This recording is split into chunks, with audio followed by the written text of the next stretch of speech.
What do I say? I forgot. Masz na imię i skąd jesteś? Mam na imię Amina i jestem z Ukrainy. Amina, bardzo mi się podoba twoje imię, to jest piękne imię, ale jestem Dzięki. ciekaw, dlaczego twoi rodzice wybrali to imię. Bardziej siostra. Bardziej siostra. Siostra wybrała. No ogólnie Amina to jest arabskie imię i z tego co wiem, to jest dosyć popularne imię w tamtych krajach. Ale w Ukrainie, no i w Polsce wiadomo, że nie. Ale gdy moja mama była w ciąży, to moja siostra miała wtedy ze 3 lata chyba i ona oglądała jakiś serial. Po rosyjsku Okej. brzmi dzień rождения burżuja, czyli urodziny burżuja, to jest imię jego było. No i to jest, mi się wydaje, że to jest bardziej dla dorosłych taki film, w sensie wątpię, żeby ona to oglądała, gdy miała 3 lata, ale myślę, że po prostu słyszała, że jak w tle coś, nie? I tam była główna bohaterka, która miała na imię Amina i ona jakby, no słyszała po prostu, jej się spodobało to imię. I jak jeszcze byłam w brzuchu u mojej mamy, to ona, jak się o tym dowiedziała, to zaczęła cały czas mówić na mnie Amina, Amina, Amina, Okej, ale jeszcze do końca nawet nie było wiadomo, czy będzie dziewczynka, czy chłopiec. okej. No. Ale No. ona uparcie, Amina. Tak, ona po prostu mówiła Amina i no i wszyscy po prostu już zaczęli, moi rodzice i już i tam i babcia i wszyscy już zaczęli na mnie mówić Amina, nawet jeszcze się nie urodziłam, nie? A jak się urodziłam, to już nawet nikt nie myślał, nie, jakie dać imię, nie? Już było wiadomo już, że jestem Aminą, nie? To się ucieszyli, myślę, że gdy się dowiedzieli, że jest dziewczynka, nie? Także, bo imię pasowało wtedy. To jest naprawdę piękna historia z Ukrainy. A czy możesz mi przypomnieć, Aminę, no skąd my znamy? Czy poznaliśmy się w Ukrainie, w Poltawie? Tak. Jesteś z Poltawy, tak? Tak, no mieszkam pod Poltawą, blisko, ale mam tam, nie wiem, z pół godziny pociągiem. A albo jak się nazywa samochodem. to miasto? Karliwka. Karliwka. No takie raczej nikt nie wie, gdzie to jest. Okej. A tam Ale się nie poznaliśmy w Ukrainie. Niestety nie, ale bym chciała zobaczyć Ukrainie. Ja też. Poznaliśmy się na studiach. Studiach, no. Filologia polska jako obca. To prawda, tak i kiedy zacząłem prowadzić te wywiady z No. osobami z naszej grupy, no najpierw pomyślałem naprawdę o tobie, ale trochę bałem się Cię zapytać, czy poprosić Czemu? o to, bo już wcześniej poprosiłem o Twoją pomoc No i w nauce co? języka ukraińskiego, więc nie chciałem jakby nadwyrężać Twoją cierpliwość. Nie, ale wiesz co, jak zobaczyłam Zizą, to bardzo mi się spodobało w ogóle. No ona naprawdę ma ciekawą historię, nie? Z Chin przejechała tutaj. Później było z Hanią chyba. Tak. I tak sobie myślę, też bym chciała. Ale no, naprawdę najpierw pomyślałem o Tobie, bo już do tej pory no, spotykaliśmy się na kawę, tak, i na rozmowę po ukraińsku. I to było właśnie w zeszłym semestrze, Tak, pomagałaś mi z tym. Nadal chcę pomagać. Jak chcę brać te lekcje z Tobą, ale ostatnio po prostu nie mam czasu. Musiałam niestety odłożyć No, ukraiński ale na bok. rozumiem. Bo ostatnio to zbliża się właśnie koniec semestru, tak, i ostatnio mieliśmy, nie wiem czy Ty byłeś zestresowany tym, ale egzaminami, różnymi projektami, prezentacjami, to jest... Ja już się przyzwyczaiłam, tylu już studiuję, że... Okej, Amina, teraz mam takie losowe, randomowe pytanie. Gdybyś mogła być jednym polskim celebrytą na jeden dzień, kogo byś wybrała i dlaczego? A może być mężczyzna? Oczywiście, że tak. To chyba bym wybrała Lewandowskiego. Lewandowskiego. No, przez to, że go wszyscy znają chyba nie tylko w Polsce, ale za granicą też. I chciałabym po prostu zobaczyć, jak to wygląda, że w sensie tylko na jeden dzień, więcej pewnie bym nie chciała, ale jak to w ogóle wygląda jego życie, gdy cię naprawdę pewnie każdy zna, nie? Oczywiście, że jak tak. pójść do sklepu, w ogóle cokolwiek zrobić na ulicy, jak to w ogóle wygląda u niego wszystko, to bym chciała... Żeby mieć taki poziom sławy, taki być rozpoznany ale przez... na pewno wszyscy. tylko na jeden dzień, raczej No, więcej to bym nie ciężko wytrzymała, by- pewnie ciężko na to 2 jest, dni absolutnie maksymalnie, nie. Ale jak podróżujemy, jak byliśmy na Boże Narodzenie, no to jest wszędzie, ale byliśmy na Boże Narodzenie w Albanii i wsiedliśmy do taksówki, a no, skąd jesteście? Jesteśmy ze Stanów, ale przyjechaliśmy z Polski. Lewandowski. Lewandowski, To za od każdym razu, razem. Ale chociaż ja nie pamiętam, ale pewnie nie słyszałam, kojarzyłam, jak dopiero przyjechałam do Polski, to tak jeszcze, w sensie słyszałam, bo jak ktoś mnie coś pytał, że gdzie mieszkam i tak dalej, jak mówiłam w sensie w Ukrainie, to mówiłam, że w Polsce to też mi od razu wszyscy mówili Lewandowski, Lewandowski. Ja na początku pamiętam, że tak nie za bardzo wiedziałam, o kim on jest, nie? Takie Lewandowski, co? A później sprawdziłam, takie, aha, dobra, piłka nożna, a ja za bardzo się nie interesuję, nie? Ale teraz to już wiem, że jest bardzo znany wszędzie. No super odpowiedź. No. Tak. Jakie jest twoje najlepsze wspomnienie z dzieciństwa? Z dzieciństwa to chyba jak ja i moja siostra miałyśmy urodziny, bo zawsze w nasze urodziny jechałyśmy do tej Połtawy, nie? To większe miasto. I zawsze to był albo McDonald's, jakieś rolki, łyżwy, po prostu jakieś sale zabaw i coś w tym stylu. I to po prostu zawsze było takie, tak czekałam, nie? Albo moje, albo siostry urodziny cały czas, żeby pojechać i mogłyśmy nie chodzić do szkoły wtedy w ten dzień, nie? To było po prostu najlepsze, bo... Duży prokon. No, bo na przykład w Polsce było tak, że dosyć często można było chodzić na wagary i nikt jakby tego nie sprawdzał zbyt. Czekaj, w Polsce czy Tak, w w Ukrainie? Polsce, w Polsce. Okay. Jakby pamiętam, że mogłam po prostu nie przyjść do szkoły, napisać coś tam, że tam byłam chora i wystarczy, nie? Ale w Ukrainie A w tak Ukrainie nie było. już niestety nie, bo to wyglądało tak, że jak się zaczynały nasze lekcje, to przychodziła nasza wychowawczyni i sprawdzała, kto jest, a jak kogoś nie ma, to ona dzwoniła do rodziców od razu, jakby, jeśli nikt ją nie uprzedził, że kogoś tam nie będzie, czyli jakby rodzice musieli na 100% wiedzieć, gdzie jesteś, nie? Czyli nie mogłam po prostu sobie gdzieś pójść, bo rodzice by od razu się dowiedzieli, nie? Wagary w ogóle nie wchodziły w rachubę. Tak, Niestety nie, jeden raz upuściłam jedną lekcję i po prostu tak się a to było chyba rysowanie, coś takiego, nie wiem jak to po polsku by się nazywało, ale po prostu trzeba było rysować na tej lekcji, nie?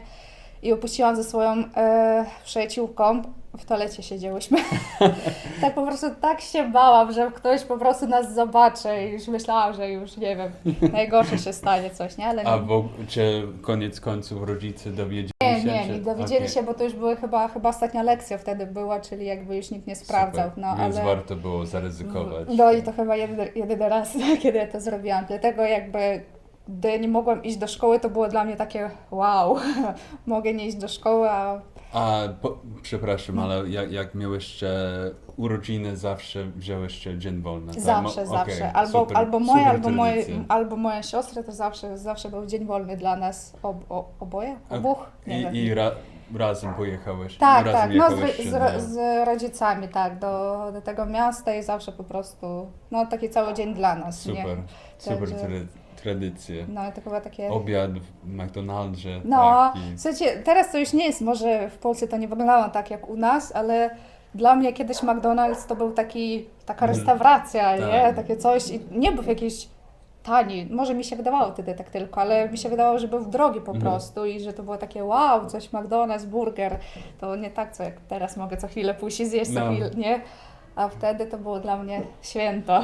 Czy masz jakieś hobby, czy zainteresowania, o których niewiele osób wie? Nie wiem, czy to można nazwać hobby, ale na przykład bardzo lubię wszystko układać. Na przykład w szafie, nie wiem, albo nawet w lodówce, byle coś układać, nie? Ja lubię, jak jest wszystko na swoich miejscach, że jak wiesz, taki Tetris, żeby było i wygodnie, i ładnie, i nie wiem, po prostu mi się to podoba, ale nie wiem, czy to może Mamy w lodówce teraz bałagan, nie wiem, czy mogę, bo na przykład czasem robię coś takiego, że jak do kogoś przychodzę, no zazwyczaj jak ktoś taki już dosyć bliski znajomy, to nie mnie proszę, żebym coś tam ułożyła mi ładnie. Co sprawia Ci największą radość w codziennym życiu, oprócz tego, czy może to jest to, nie wiem. Radość. Czy się jedzenie liczy? Oczywiście, że tak. To jedzenie. Bardzo lubię jeść, serio. Jak jem, to jestem szczęśliwa wtedy. A gotujesz przede wszystkim? Staram się, ale przyznam się, że nie codziennie. Dla mnie jest czasem łatwiej coś zamówić, no bo czasem mi się po prostu nie chce, ale umiem gotować i czasem mogę coś przygotować, ale uważam, że jak coś zamawiam, to nie jest coś złego, bo czasem tak ludzie myślą, ale dla mnie to jest po prostu... Często. To nie jest, że no może trochę drożej wychodzi, ale oszczędzasz swój czas po prostu wtedy, nie? Chyba najbardziej lubię pierogi, ale bardziej lubię pierogi ukraińskie, bo trochę inaczej wyglądają. Są, w sensie podobnie smakują, ale trochę inaczej, bo mamy, nie wiem czy próbowałeś kiedyś w Ukrainie, ukraińskie wareniki. Wareniki. No. Okej. No to się różnią, No. nie? Trochę inaczej No, trochę wygląda. tak.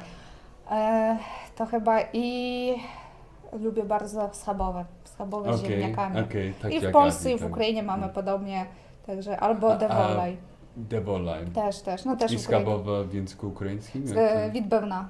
Widbewna, od Okej. tego, że bijesz, Okej. widbewna, no. A devolaj to Nie spróbowałam jeszcze. kotleta po-kijewski. Okej. Dziwnie, ale...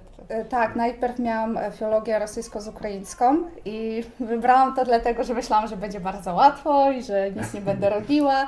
I tak było, tak? Nie, niestety nie. Jak przyjechałam do Poznania wtedy i poszłam pierwszy raz, jak zobaczyłam w ogóle, co tam się dzieje, to miałam takie nie, rzucam to. Było ciężko, wiesz co, bo ja znam niby ukraiński, rosyjski i myślałam, że przez to będzie mi łatwo, ale przez to, że to jest filologia, było bardzo dużo literatury, historii i tego wszystkiego i musiałam się uczyć też, to nie było tak, że nic nie robiłam i naprawdę te egzaminy, no najgorsze to chyba z literatury były, czyli musiałam przeczytać po prostu całą rosyjską literaturę i miałam takie, Boże, i te egzaminy ustne były tak ciężkie, mieliśmy chyba ze 100 pytań i musiałam się nauczyć wszystkich pytań, nie? I tam na egzaminie było 3 i trzeba było wszystko mówić, po prostu znać każdą lekturę, treść w ogóle i opracowanie i tak dalej. Było bardzo ciężko, Ale serio. ze 100 pytań. No tak mniej więcej, już dokładnie nie pamiętam, ale tak no Ale z 80 niesamowite. na pewno było, no bardzo ciężko, także teraz jest tutaj, to zdecydowanie o wiele łatwiej mi jest. Ale czekaj, bo pamiętam, może się mylę, ale ukończyłeś te studia, a postanowiłeś po prostu przejść dalej, tak? Podjęłeś studia filologii polskiej jako obcej, tak? No, ale jeszcze było tak, że jakby nie zdążyłam napisać pracy licencjackiej i musiałam jakby wziąć warunek, żeby za rok bronić się. I jakby przez ten rok nie chciałam nic robić i poszłam na polską filologię jako obcą, tylko na licencjat. To jeszcze byłam na licencjacie, tak. I tam byłam też przez rok i no w sumie chyba też mi się wydawało, że było tam ciężej, bo tam było bardziej coś takiego, że bardziej było nauki polskiego, nie wiem, teraz jakoś, no niby uczymy się polskiego, ale nie aż tak jak tam na licencjacie, nie wiem, może mi się wydaje tylko, ale pamiętam, że my mieliśmy PNJP, to jest praktyczna nauka języka polskiego, ze 3 razy w tygodniu i naprawdę tam były takie słówka, których musiałam się nauczyć, że Naprawdę? nigdy w życiu nie spotykałam się, nie?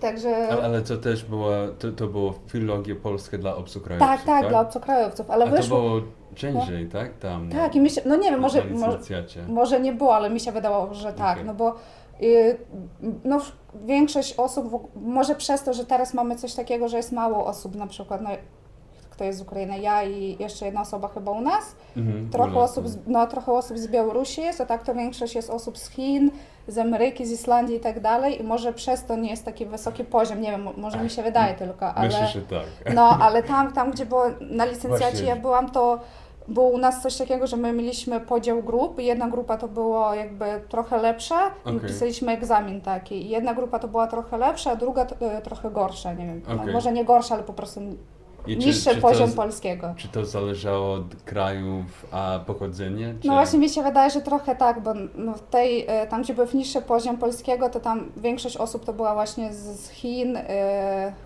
już nie pamiętam dokładnie, ale najwięcej chyba osób z Chin, a w naszej grupie to chyba prawie wszyscy byli albo z Ukrainy, albo z Białorusi, parę osób chyba było z Rosji, no i jakby każdy zna język słowiański, nie? I przez to nam było niby łatwiej się nauczyć polskiego, mieliśmy wyższy poziom i dlatego jakby ten poziom na zajęciach też mieliśmy wyższy, czyli już teoretycznie tam powinien był być poziom B1, ale nie wiem, czasem spotykałam takie słówka, że to na pewno nie był B1, tylko jakiś C1 już, nie?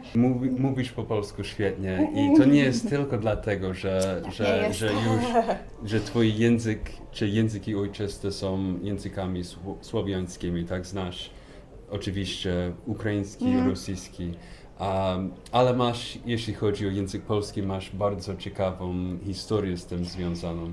Więc czy możesz, jak to się stało, że w ogóle zamieszkałaś w Polsce i Czy możesz trochę opowiadać jasne, o tych to- początkach? To było tak, to był w który rok? 2016 chyba tak. W 2016 się przeprowadziłam do Polski, czyli już 8 lat, tak? 8 lat już minęło. I to wyglądało tak, że najpierw mój tata w 2 lata wcześniej, w 2014 roku przeprowadził się do Polski, ja w ogóle o tym nawet nie wiedziałam, bo to było coś takiego, że mój tata zawsze nie pracował tam, gdzie my mieszkamy, tylko gdzieś zawsze wyjeżdżał po prostu na I nie jakiś wiedziałem, czas. że jest w Polsce. Tak, i on i przez to, że on zawsze tak gdzieś wyjeżdżał, nie było tam przez parę miesięcy, mogło nie być go w domu i przyjeżdżał tam, nie wiem, na jakiś tydzień. No i przez to, że jakby byłam przyzwyczajona do tego, że nie jest zbyt często w domu, to gdy przyprowadził się do Polski, to ja nawet o tym nie wiedziałam, bo nikt mi nie powiedział. No ogólnie to prawie nikt nie wiedział. Ale jak już tam chyba, już nie pamiętam, ale chyba jak już parę miesięcy tam mieszkał, to już w końcu mi powiedzieli o tym. I później się dowiedziałam, że moja siostra chce się przeprowadzić Okej. na studia. To później ona się przeprowadziła, chyba rok później po tacie. Później moja mama przeprowadziła się. Wszyscy po kolei, tak? Tak, wszyscy po kolei. No moja mama też się przeprowadziła, tylko że moja pojechała do Bydgoszczy, to jest blisko, a tata z mamą mieszkali obok Wrocławia, to jest jakoś Oława się nazywa, coś takiego. Kojarzysz? Może? Nie? No obok Wrocławia. Iława, tak, ale... Oława A, chyba, Oława, jeśli się okej, nie mylę, Iława, no. okej, Oława. Tak, to oni tam Kojarzę. mieszkali. I ja zostałam z babcią i dziadkiem sama i chyba mieszkałam z pół roku chyba sama. No i stwierdziłam, że ja też muszę pojechać, nie? No oczywiście, że No bo tak. jak cała rodzina jest w Polsce, a ja co będę sama w Ukrainie. No i też pojechałam.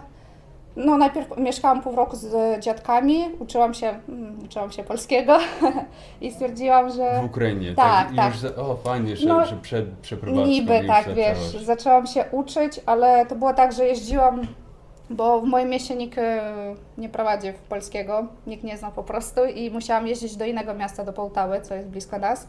I co tydzień chyba jeździłam na takie zajęcia i tam chyba przez godzinę, już nie pamiętam, ale wszystko co umiałam to powiedzieć, nie wiem, mam na imię Amina, jestem z Ukrainy. Wszystko rozumiem, ale nic nie mówię. Ale tak naprawdę nic nie rozumiałam. No i wtedy też pojechałam. Ale to super, że naprawdę, że już zaczęłaś brać te lekcje do przeprowadzki. Tak, To no już ale- jest coś. No nie wiem, czy mi coś to dało, ale przynajmniej coś tam kojarzyłam, nie? No i się przeprowadziłam też. W 2016. 16, tak, przeprowadziłam się. A do jakiego miasta? Do Bydgoszczy, tak, do mojej siostry. Pojechałam do mojej siostry, bo w ogóle czemu ja się przeprowadziłam? W ogóle się nie bałam, bo w Ukrainie to trochę u nas inaczej wygląda ten system edukacyjny. Nie wiem, czy jak w Polsce w ogóle wygląda, bo jest w Polsce coś takiego, jak ja jeszcze chodziłam do liceum, to było chyba 6 lat podstawówki, 3 lata gimnazjum i 3 lata albo 4, tam 3 lata liceum Okej. albo 4 lata technikum. To jeszcze wtedy tak było. I jakby oni zmieniają szkołę, nie? Jakby po podstawówce, po gimnazjum, a w Ukrainie nie ma czegoś takiego. My mamy jakby 11 klas i przez te 11 klas chodzisz do jednej szkoły, jakby nie zmieniasz O, szkoły. wow, okej. Tak. I jedynie co mamy, to możemy skończyć 9 klas i pójść na przykład, no to jest coś chyba w stylu technikum, że jakby, nie wiem nawet, no do końca też nie wiem, bo nie studiowałam w Ukrainie, to nie wiem, ale coś podobnego jak do technikum, ale to już nie wygląda jak szkoła, to już masz bardziej jak uniwersytet, czyli jakby masz już zajęcia, wykłady, wykładowcy i tak dalej, nie? I dlatego jak ja się przeprowadziłam, i ja skończyłam te 9 lat, czyli nie skończyłam jakby całej szkoły w Ukrainie. Dlatego jak się przeprowadziłam do Polski, poszłam do liceum, to ja byłam przekonana, że ja idę już bardziej na taki uniwersytet, nie do Okej. szkoły. Dlatego się nie bałam, bo myślałam, że gdzieś tam będę sobie z tyłu siedzieć, nikt No nie oczywiście. będzie mnie zaczepiał i sobie będę tam siedziała cicho, ale tak się nie Rzeczywiście. okazało. Niestety, no. I to była zwykła szkoła. Zwykła szkoła. Zwykła, no. Co było dla Ciebie najtrudniejsze w tym? No język najbardziej, bo jak się przeprowadziłam, to język. To język, no bo jakby niby te języki są podobne, ja się z tym zgadzam, ale no nic nie mogłam powiedzieć, nie? Jak coś Cześć, mówiłam jestem Amina, jestem z Ukrainy i wszystko, i nie i mówię wszystko, dobrze po tak. polsku. Zawsze przez pierwszy rok powtarzałam, że wszystko rozumiem, ale ciężko mi mówić, ale tak naprawdę nic nie rozumiałam. To wyglądało tak, że jak ktoś do mnie coś mówił, to ja jedno słowo mogło być podobne do ukraińskiego Wow. i no może jedno, dwa i próbowałam się domyślić, co oni chcą mi powiedzieć, nie?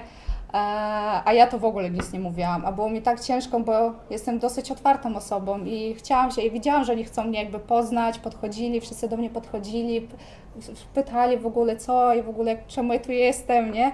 Ale nic nie mogą powiedzieć, nie? Tylko takie Ale to brzmi bardzo stresująco, No. tak? I jesteś osobą bardzo otwartą, ale co by było dla tych dzieci, dla tych nastolatków, którzy może są nieśmiali, tak? Nie No, wiem, ciężko no. by było. I teraz jest oczywiście. No, tak, jest. tak, no, ale wiesz, jeszcze był taki problem, że ja byłam, no chyba, tak, byłam pierwszą chyba tam Ukrainką w ogóle, jakby nauczyciele też nie wiedzieli, co ze mną robić, nie?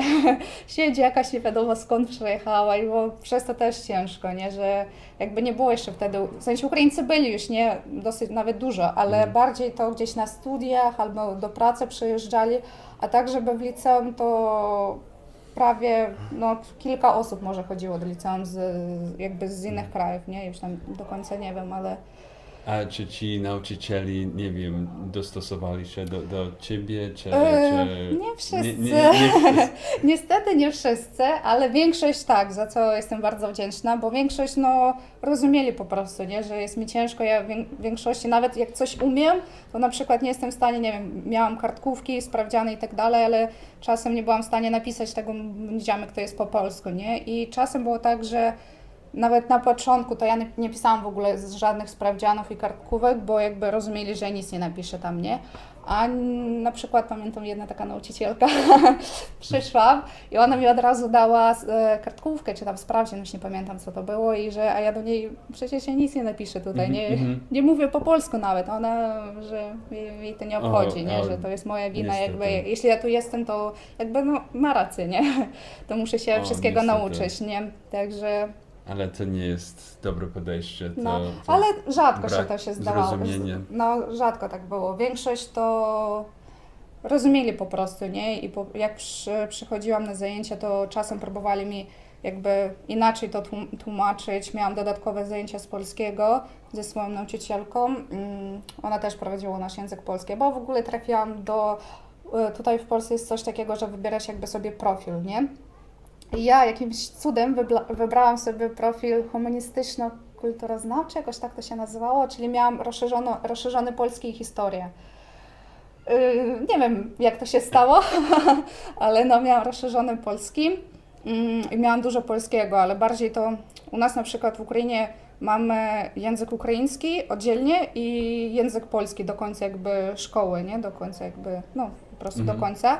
I się uczysz też języka na przykład, nie? A w Polsce, no nie wiem, może w jakichś innych liceum jest inaczej, ale ja miałam tak, że nie było jakby języka polskiego. Oni chyba się uczą tylko tam gdzieś w podstawówce czy w gimnazjum.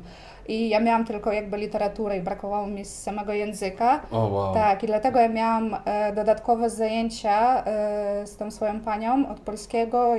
W piątek chyba codziennie przechodziłam o 7 rano na 2 godziny. O 7 na 2 tak, godziny. no, o w 7. piątki. Jakby, ale to mi pomagało bardzo, bo ona, po pierwsze, ona mi bardzo dużo rzeczy tłumaczyła, na przykład to, co Polacy już mieli wcześniej, czyli na przykład tam w gimnazjum, w podstawówce i tak dalej, co mi się może przydać na maturze, nie? Bo musiałam jeszcze maturę zdawać. I to pierwsze, a drugie, ona też jakby w międzyczasie, jak czegoś nie rozumiałam, jakiegoś słówka, to ona próbowała mi wyjaśnić, co to znaczy, nie? Ona nie zna ani rosyjskiego, ani ukraińskiego, dlatego jakby tłumaczyła tak, jak potrafi, albo pokazywała po prostu, albo jakoś próbowała inaczej wytłumaczyć, co to znaczy i też mnie polskiego uczyła. Ale to nawet dużo. było w pierwszym roku, tak? Tak, tak, Okej. chyba przez, Jezu, już nie pamiętam, ale chyba przez 3 lata miałam te dodatkowe zajęcia, jeśli się nie mylę, już I nie cały pamiętam. czas do tej pani, tak? Tak, Wow. dlatego jestem bardzo jej wdzięczna, tak mi pomogła, no, zwłaszcza z polskim. Ale to teraz rozumiem, dlatego tak fantastycznie po polsku mówisz, No, ja wiem, że aż tak dobrze. musiałaś przejść to piekło po prostu, No, tak? no. To brzmi bardzo stresująco, ale fajnie, że dałaś sobie radę. No ale tak, tylko przez pierwszy rok. Później już było lepiej, bo już się trochę nauczyłam, już mogłam mówić, coś odpowiadać, coś tam już poznałam wszystkich osób. I właśnie Także- miałeś polskich przyjaciół? Tak, wyłącznie polskich. Okej. W ogóle dopiero teraz poznałam jakby osób z Ukrainy, a wcześniej to miałam tylko moją siostrę, która była z Ukrainy i tam ona miała swoich znajomych z Ukrainy, ale ja za bardzo ich nie znałam. Ja tylko się przyjaźniłam z Polakami. Okej. Tylko i wyłącznie, bo nie wiem, tak jakoś wyszło. A nadal utrzymujesz ten kontakt z nimi? Z przyjaciółmi? większością to tak, ale nie ze wszystkimi. Na przykład z liceum to mam kontakt tylko z jedną taką moją najlepszą przyjaciółką, którą ona od samego początku ze mną jest, pamiętam, ona wszystko robiła za mnie. Jak nawet tylko jak przyjechałam, jak ona chciała gdzieś ze mną pojechać, to ja nawet nie wiedziałam gdzie dotrzeć, bo na przykład w moim mieście nie było ani tramwajów, ani autobusów. Ja nie wiedziałam jak działa w ogóle rozkłady jazdy i tak dalej, gdzie co jedzie i ona musiała do mnie przyjeżdżać do domu, zabierać mnie, ale ja nie wiedziałam gdzie mam wysiąść, Okej, przystanki, w ogóle bilet, co jak kupić, bo u nas nie było tego, nie? Jakby, no jeździłam autobusami wcześniej, a ona zupełnie to inaczej wygląda, nie? Więc pomagała Ci Tak, właśnie po prostu z pomagała, bo ja z nie wiedziałam takimi jak gdzie dojechać, nie wiedziałam gdzie był jakieś tam centrum handlowe czy coś, nie rozumiałam nic w mapie, gdzie w ogóle to wszystko się znajduje, ale to może przez pierwsze miesiące, później już Okej. wiedziałam co i gdzie jest, ale A jak ma na imię ta przyjaciółka? Gosia, Gosia. no. Pozdrawiamy Gosię. no także nadal mamy kontakt. Jeśli chodzi o naukę polskiego, czy masz może jakieś śmieszne historie związane z tym? Mam, niestety. Niestety. No, od samego początku to ja niektóre słowa po prostu myliłam przez to, że były podobne do ukraińskiego, a zupełnie były inne znaczenia w polskim. Okej. I z takich najśmieszniejszych to pierwsze to chyba rano. Rano u nas oznacza wcześniej, po ukraińsku rano. I dlatego, Rano w Francji, tak? no w Francji to jest rano, ale na przykład po prostu rano po ukraińsku to oznacza wcześnie. Wcześniej. Tak. I no ja w polskim zawsze to myliłam i na przykład czasem mówiłam, że coś tam było rano, ale miałam w sensie miałam na myśli, że to było kiedyś dawno, nie dzisiaj rano, nie? Aha. Ale kiedyś powiedziałam, że moja babcia urodziła rano. To wszyscy tak się spojrzeli na mnie. W ogóle co? Twoja babcia urodziła dzisiaj? Ja takie, co? Dzisiaj rano. Jak to dzisiaj? No przecież no, że rano, nie? Chodziło mi, że wcześniej po Że prostu. wcześniej. No. Albo też na przykład myliłam zawsze dwa słówka, to ruszać się, a drugie, nie wiem czy mogę to mówić. Ruchate się, tak? Tak, Ruchać tak. się i ruszać się. Tak, czyli Ja mogę też mówić, na tym tak? kanale o tym rozmawiałam, właśnie o moich najgorszych wpadkach językowych. To ja też I cały przez czas. naukę ukraińskiego, także No widzisz. Także Lubię- przez to, że brzmi identycznie, nie? Ruchać się, no to ruchać się, nie? a w jakiejś sytuacji to chciałaś kiedyś- uruchać się komunikacją miejską, czy co? No blisko. Kiedyś powiedziałam, to był pierwszy raz jak to powiedziałam, dlatego to było jeszcze dziwne trochę, bo później się wszyscy przyzwyczaili, nie? Że ja mówię dziwnie. Ale pierwszy raz to powiedziałam, skończyliśmy chyba lekcję i poszliśmy na przystanek autobusowy, czekaliśmy na autobus i był chyba korek, coś takiego i cały czas autobus stał w jednym miejscu i chciałam powiedzieć, że biedny autobus stoi, nie może się ruszać, a powiedziałam na odwrót, biedny autobus stoi, nie może się ruchać. Także Biedny autobus. biedny autobus, no Nie bardzo może się biedny. ruchać. No i tak wszyscy się tak spojrzeli w ogóle, Co? o co ci chodzi, nie? A czy były jakieś momenty szoku kulturowego? Nie wiem, czy doświadczyłeś tego? Ciężko stwierdzić. No ogólnie kultura jest podobna, a tak to, że sklepy były zamknięte w niedzielę, to chyba najbardziej. Ale co powiem to, Ale pewnie mieszkałeś w Polsce przed tym. tak, właśnie, no, to jeszcze było mieszkałam, najgorsze, żeby to jeszcze mieszkałam, przyzwyczaić się do tak, tego. jeszcze mieszkałam, gdy w niedzielę było normalnie wszystko otwarte, My też. a później jak zamknęli i jakoś nawet w sensie nie zobaczyłam tego nigdzie, nie? Po prostu no coś tam mówili, ale jakoś tak nie zwróciłam na to uwagi, nie? I po prostu tak mi było ciężko zapamiętać, nie? Że w niedzielę wszystko jest zamknięte. Co chwilę po prostu w każdą niedzielę No. ja przejeżdżam do centrum handlowego, nie? I cały czas jest zamknięty. Ja tak patrzę, niedziela. Jezus, no. O, współczujemy masakra. i przede wszystkim Abi, które wcześniej robiły zakupy w niedzielę. To były jej tradycje i w Stanach, i No. w Polsce. I że ona w sobotę chciała po prostu odpoczywać sobie. W niedzielę można, Pójść na zakupy, ale no. i Ale one już też się nie parę da. razy, tak jak ty, poszło, Ja Bo- bardzo to- często chodzę w niedzielę, po i- prostu nadal Nadal. nadal nie mogę się przyzwyczaić do tego, Nadal. nie? Jak pamiętam, kiedyś na Półwiejskiej pracowałam, sprzedawałam lody i dużo tam było obcokrajowców, którzy też nie wiedzieli, że takie coś No, istnieje tak. w Polsce i oni cały czas do mnie, no nie cały czas, ale bardzo często w ogóle przychodzili do mnie i się pytałem, czemu jest wszystko zamknięte? Ja takie, ale co, no... Zamknięte, a przecież, aha, dobra, nie wiedzą, Nie że wiedzą w Polsce jeszcze. jest w niedzielę wszystko zamknięte. No i musiałam każdemu tłumaczyć, o co chodzi. Też byli w szoku wszyscy. Czy twoi rodzice, czy twoja rodzina nadal mieszka w Bydgoszczy? Tak. I czy często Tak, widujesz się z nimi? No, dosyć często, bo to było tak, że oni mieszkali najpierw tam obok Wrocławia, to najpierw tam mieszkali, a później w 2019, gdy ja się przeprowadziłam do Poznania na studia, to oni się przeprowadzili do Bydgoszczy, żeby być bliżej do nas. Fajnie. Tak, ale ja pojechałam do Poznania. Ale No. Bydgoszcz od Poznania. No nie jest wiem, blisko, także no w miarę i... blisko. Ale to chyba było jeszcze przez to, że moja siostra chyba zaszła w ciąży i moja mama chciała jakby też jej pomagać, żeby no bliżej być, nie? W razie czego. I nadal mieszkałam w Bydgoszczy, chociaż no tata teraz, on często gdzieś pracuje, znowu gdzieś tam, albo w Niemczech, albo no, cały czas gdzieś Okej. wyjeżdża, czyli no rzadko tutaj jest, ale akurat teraz przejeżdża, bo będzie wolny. I ja też pojadę, ale ja też dosyć, no nie co tydzień tam przejeżdżam, ale zazwyczaj jak są takie długie weekendy, Okej. to jadę do nich Ale tam. przynajmniej raz w miesiącu. Tak, tak. Czy- Myślę, że raz w fajnie. miesiącu to tak. Bo No, jesteś bardzo zaangażowaną ciocią, tak? No. em, Jestem ciocią. Często pomagam też. Już może rzadziej, bo już też jest dorosłe, nie? w jaki sposób właśnie lubisz spędzać czas z rodziną? Jak Ogólnie jesteś w Bydgoszczy, czy podróżujecie czasami?